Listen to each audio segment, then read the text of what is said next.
नमस्कार, आदाब, सत श्री अकाल मित्रों, स्वागत है समाधान कार्यक्रम में आप सभी का। मित्रों, एक किसान था, उसे भगवान से बड़ी शिकायत थी। उसने भगवान से शिकायत भरे लहजे में कहा कि भगवान माफ कीजिएगा, आप भले भगवान हैं, लेकिन आपको मौसम की बिल्कुल भी जानकारी नहीं है। भगवान ने कहा, वो कैसे?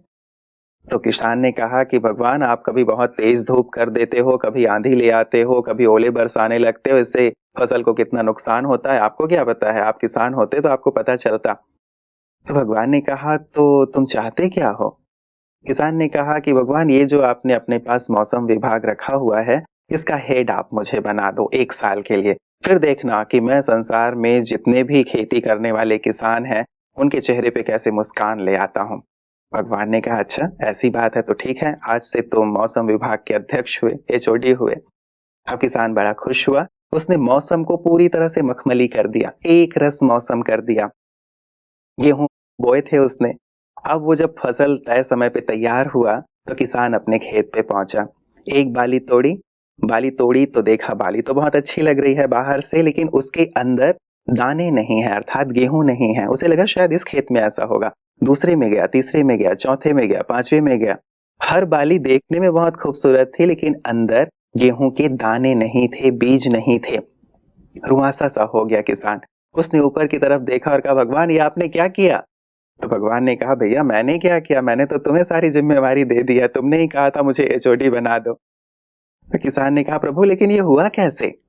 तब भगवान ने कहा कि देखो, प्रकृति का एक नियम है, पौधा हो या इंसान हो, जितना संघर्ष झेलता है, जितनी परिस्थितियां उसके सामने आती हैं, इन संघर्षों को झेल के ही वो मजबूत होता है। चूंकि तुमने इन्हें संघर्ष का मौका ही नहीं दिया, इसीलिए कमजोर रह गए और गेहूं के दाने नहीं आए। जब ओले पड़ते हैं, तेज धूप पड़ती है या मौसम खराब होता है, इन सभी संघर्षों को झेलते हुए पौधे भी मजबूत होते हैं और अंदर दाने भी आते हैं।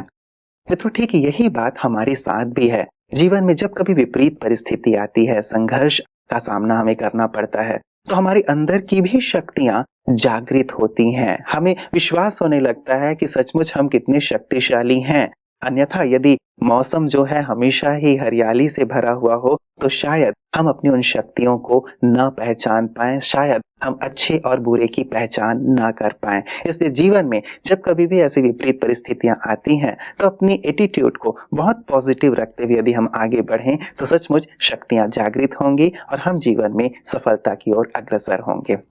आइए इसी सुंदर बात के साथ आज की चर्चा की शुरुआत करते हैं, समाधान कार्यक्रम की शुरुआत करते हैं। अभिनंदन करते हैं आदरणीय भ्राता जी का। भ्राता जी, आपका बहुत बहुत स्वागत और अभिनंदन है। शुक्रिया। भ्राता जी, संघर्ष और विपरीत परिस्थिति के बारे में क्या कहेंगे? बिल्कुल ठीक किया, क्योंकि अगर वैरायटी ना हो तो दूसरे मौसम का सुख भी नहीं मिलेगा। और जैसे किसान की बात थी, तो फसलों को गर्मी भी अवश्य चाहिए। कुछ फसलें ठंडी में पैदा होती हैं, कुछ बरसात की उपज होती हैं। अगर विभिन्न मौसम ना हो तो खेती होगी ही नहीं। इसलिए भगवान जैसे रचना रच रहा है, जो उसने इस सृष्टि के लॉज बनाए हैं, वो बिल्कुल परफेक्ट हैं। जब उन लॉज के विरुद्ध मनुष्य चला जाता है तो गड़बड़ होती है। और रही बात समस्याओं की, सचमुच जो व्यक्ति आज तक महान बने, जिन्होंने इतिहास बनाया है, उन्होंने संघर्ष को अवश्य पार किया है। चंद्रगुप्त मौर्य का देख लीजिए, बचपन से किस तरह संघर्ष ने उसको सम्राट बना दिया, पावरफुल बना दिया। तो मनुष्य को इसी तरह जीवन के संघर्षों से घबराना नहीं चाहिए। आजकल कारण क्या हो गया है कि मनोस्थिति, मन की शक्तियां मनुष्य की काफी वीक पड़ गई हैं। वो ये जानता है कि समस्याओं से उसे घबराना नहीं चाहिए, लेकिन उसकी मानसिक स्थिति इतनी कमजोर है कि कोई भी चीज आके उसे भयभीत कर देती है। वो परेशान हो जाता है, क्या होगा, मेरा क्या होगा, मेरा भविष्य क्या होगा। लेकिन अगर मन की शक्ति को बढ़ा दिया जाए तो सचमुच जीवन में आने वाले चैलेंजेस मनुष्य को बहुत शक्तिशाली बनाएंगे। बिल्कुल। लेकिन भ्राता जी, एक मनुष्य की कामना रहती है कि पूरी तरह से मखमली मौसम हो। मनुष्य की मेंटलिटी है कि वो मखमली मौसम में रहे, लेकिन उसके अंदर की ये भी वृत्ति है कि ये मखमली मौसम उसको आलसी और केयरलेस भी बना सकता है, जैसा कि बहुत लोगों के साथ हुआ है। बहुत लोग ऐसे हैं जिनके पास पैसा बहुत होने से वो आलसी हो गए, शराबी हो गए, बिल्कुल चरित्रहीन हो गए और जीवन उनका नरकमय बन गया। होश आई तब जब खेल बिगड़ चुका था।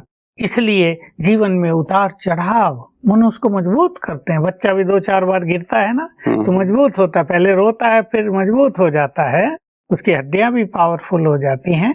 इसलिए वास्तव में मखमली मौसम देवताओं के लिए तो ठीक है जहाँ कोई संघर्ष नहीं है, लेकिन मनुष्य के लिए जहाँ समस्याएं हैं, अनेकों के सामने तो समस्याओं का सागर लहराता रहता है, ऐसे में भी जो व्यक्ति अविचलित भाव से जीवन जीता है, समस्याएं उसके लिए वरदान बन जाती हैं। ऐसे में भ्राता जी, कल परसों भी हम लोग चर्चा करते आए हैं राजयोग के विषय में।